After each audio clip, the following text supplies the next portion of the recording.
You folks who are graduating from law school now or have recently graduated, you have the opportunity to change the world in a way that my generation did not. So I'm not sure what we're giving birth to. I hope it's not a Frankenstein monster. We will create a new model for the incorporation, the adoption of lawyers into the Hackathon. I've got a few colleagues among the faculty who are here, and when I told the faculty we were doing a hackathon, the first question was, what the hell is a hackathon? Every weekend there's at least one hackathon somewhere in New York. Whenever I go to these events, or when any of my students go to these events, we feel a little bit like wallflowers at the revolution. A couple other platforms that are trying to obliterate the geographical boundaries that right now beset the legal profession. How do you do arbitration or mediation or alternative dispute resolution across great borders? It's an environmental waste for us to all feel like we've got to be physically present, but there are jurisdictional, geographical hurdles that we've got to overcome as law becomes more global in nature. After this morning, we take off the training wheels. This afternoon will not be like a traditional law school symposium. Our politics are broken, and I think the way we think about it and talk about it is broken. If you don't have an educated public, you don't have a major pillar of democracy. We can be biting at the edges, try to fix it, but we have to fundamentally rethink the fabric of society, and technology certainly can provide some of that fabric. We believe that technology has the potential to be able to connect people with each other, to help them surface issues, identify those issues, and then to be able to find like-minded people, and to remind elected officials why they represent them and what these folks really care about, and then to use that technology and those numbers to begin an informed, moderated discourse between people who represent them in government and the actual people themselves. One of the more interesting things is how different members of Congress are starting to use technology to engage with the public at large. It's not really a partisan left-right issue. In fact, some of the most forward-thinking people on the use of technology have been from the Republican side of the aisle, which I think a lot of law students are sometimes surprised to learn. The most interesting thing to me is the proliferation of channels, the way things are changing, and so now you do have members of Congress on Twitter, as John mentioned, and you have all these different ways to get to people. So we're trying to use the technology in the ways that it's more natural for, to escape from channels rather than channeling the technology into a traditional model in the political sense. Any of you in this room can draft legislation. You're going to be doing it later today, hopefully. Be empowered, draft it. Go to a campaign and say, I think that this legislation is really important for our constituency right here in this district. The best example right now of crowdsourced policymaking is what's going on with bullying right now, where these large organizations are engaging lots of people, whether it's Born This Way Foundation, the Human Rights Campaign, the teachers' unions, are using the media's interest in bullying to accumulate the public who are normally wouldn't be together to influence the direction of bullying legislation. The keynote was anyone could write legislation. Unfortunately, no one's writing legislation except people who are losing money. People often bring up SOPA or PIPA. That was primarily a fight between two large business types, one old media, one new media, one who was able to leverage people much more effectively than the other. And it was to block legislation. It wasn't to change the way people think about a particular issue in terms of creating the policy. The existing structures that we have in Title 17 are starting to show their age and their cracks at the seams, especially when you have something like Section 106 that places a legal hook, a liability hook on the making of a copy when anything digital is copied gazillions of times, probably to no real legal effect. Three major problems of SOPA. First was the private right of action, which also had some concerns about due process. There was also the vague drafting. A company like YouTube would be very upset, claiming that this eviscerates the safe harbor of DMCA. And then three was the specter of censorship, that users would not know which sites were being blocked or why. Maybe the way to go at SOPA is you take out the private right of action, you stick with the government right of action with support from the private companies who are immunized from liability. Content owner versus the creator of the content, and looking at for music you have the publishing companies and who's like in real trouble now with not only their music library but their technology in general. They're failing to innovate, but you look at them and you say, well, you're not doing anything new. You're taking other people's creations and you've purchased them and now you're seeking to monetize them.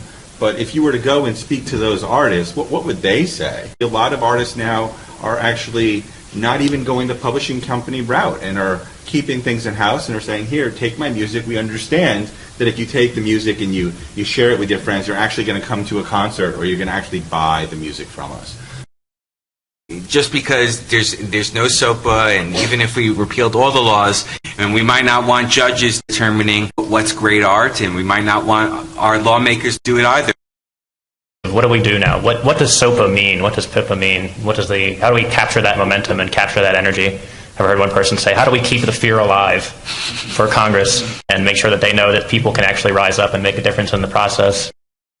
We keep talking about content and the content industry, and I would encourage us to think about culture. Culture is not a set of content. Culture is a process, and it's how we constitute a society. There are other options other than trying to legislate the genie back into the bottle. You make culture illegal. Culture, creativity is about borrowing. It's about remixing. It is about building upon the ideas of others. We could look to somebody like Lessig, who talks about the way in which that's transpiring now in the remix. What he's really talking about is a shift in the way in which people write. He's arguing that writing is actually happening in a different way. We don't just quote by borrowing some sentences and putting quotation marks around them. We actually are quoting video because we now can all edit video. All culture at this point is an act of citation and pastiche and compositing. You could go back to Picasso, who's pretty famously said, good artists borrow, great artists steal. Stop referring to a few legacy companies as the content industry. Everyone is the content industry now. Everyone is culture now. We need to look at the places where that is working well on the internet and with new technology and encourage the laws to help those rather than get in the way. Sometimes technologists say anything's possible and the lawyers say nothing's possible. We kind of have to meet in the middle because some of this stuff, the reason it's been so hard is because there's a couple hundred years of legal history handcuffing us. So we need some smart lawyers to get into the mix and sort of figure out some of the real nitty-gritty stuff. SOPA and PIPA was a milestone event, and we were able to say no. It's a lot easier to say no to something than it is to say yes. So the challenge for all of you, and the challenge for our democracy, is how we move from saying no to saying yes. How do we build things that matter? I have spent quite a bit of time studying the history of invention in the information industries, media industries, computer industries. Most of those inventions have two things in common. Basically, they're all hacks, and number two, most of them, but all of them, involve breaking the law somehow. The inventions that people don't know who invented usually result from low-key, unknown hackers who came up with something. And that is exactly what happened with broadcast radio. Radio in the 19th century, it was firmly understood that the point of radio was point-to-point communications, ship-to-ship communications in particular. And for that reason, terrestrial radio was severely limited based on the idea that it might interfere with ship-to-ship communications and create trouble. So there was very limited purpose you could put radio to. And so it took people who had no stake in the game to start using radio for a different purpose, which was namely for one person to reach many people. And there were a bunch of people who started to think, mostly exhibitors, that we can do better. We can make more interesting films. Their big idea basically was to copy European film, French film. The French had invented this thing called the feature film, which is to say a film with a plot, characters, dialogue. And they had this idea, and these guys were interesting guys. They were all from the Lower East Side, I think one or two from Boston. Almost all of them immigrants. And they said, we can do this differently. Basically, they didn't say it this way, but they thought, we can hack the film system. All right, we're going to make our own films, and we're going to make them good. We know what people want to see, even though we have all these rules. But the main problem with that idea was that everything they were doing was a violation of the patent law. Because they, in order to do this, had to break out from the trust and had to break every one of the trust's rules, and therefore had to operate without the licenses to all the patented technologies. And so they were sued. I think Carl Laemmle, founder of Universal, was sued 183 times in 1 year. Fox, the founder of 20th Century Fox, was hounded almost out of existence. He was accused by the film studios of running a prostitution ring. He was put into prison at one point. So these guys were chased around by the dominant media industry of the time, which was Edison Trust. And eventually it got so bad, and this eventually went to the West Coast, a little further away from New York patent suits and so forth. Hollywood was started by a bunch of hackers who hated the current media industry. Where the law is murky, innovators and entrepreneurs are going to go for it, and the lawyers have to figure out how to enable them and not to stifle them, I think. But maybe I'll use a question on your back channel, which is this question right here. Will law ever be able to keep pace with technology? Question the question. In other words, really depends what you mean by law and keeping pace with. First, is it actually our aspiration that law keep pace with technology? Now, I would say no. Is it just out of, because we want law to be fast for some abstract reason? Law isn't, I don't think, meant to be something that is fast. Law is about the authorized use of force. I think you want to think a lot before law actually acts. I don't think it necessarily is something you want to react quickly. In totalitarian countries, it goes very quickly. So I don't think you actually want law to be fast. And whether it keeps pace with technology, I don't think its job is to keep pace with technology. I think its job in the technology sector, what law can do is to keep a certain space for innovation that otherwise might be hampered by overly concentrated private power. This is my antitrust side. Antitrust case against Microsoft, maybe not perfect, was ultimately successful as an exercise in law because I'll take you back to the year 2000 when Microsoft Explorer gained, I think, 87% market share and finally defeated Netscape. So imagine that point, and Microsoft had complete unsupervised authority over the internet browser for the last 12 years. So Microsoft does whatever it wants with no oversight over the browser. How do any of the internet companies get started when they're susceptible to Microsoft's veto? They would have all ended up exactly where all the applications like WordPerfect and Lotus 123 ended up in the 1990s. That is, in a game they cannot win. Might have, for example, tolerated Google for a while, but then when push came to shove, given the advantage to Microsoft Search in fundamental ways by whatever they could do with an unsupervised browser. It's important to understand that what law does is restrain power. At its best, and particularly in the American tradition, law's greatest effort is to restrain excessive use of power, not to aid it. Very few things cloud the mind as much as the prospect of enormous bundles of cash. You think that this is where the money is, that is where people will direct their efforts. Of course, why would you do anything else? But the fact is that some of the most innovative stuff, some of the stuff that comes in a completely different direction, historically has come from a very kind of different motive. The most powerful motivation is one that doesn't demand any external reward. In other words, it's called fun. That is the most powerful motivation because if you do something and you think it's fun, then in some ways nothing can stop you. Because people say, well, you're not getting paid for that. Well, but I'm having fun. Well, you're not going to become famous, but I'm having fun. Who cares about being famous or having money if you're actually having fun? You are at a higher space than any of the rest of it. I think that is what is the most powerful form of motivation.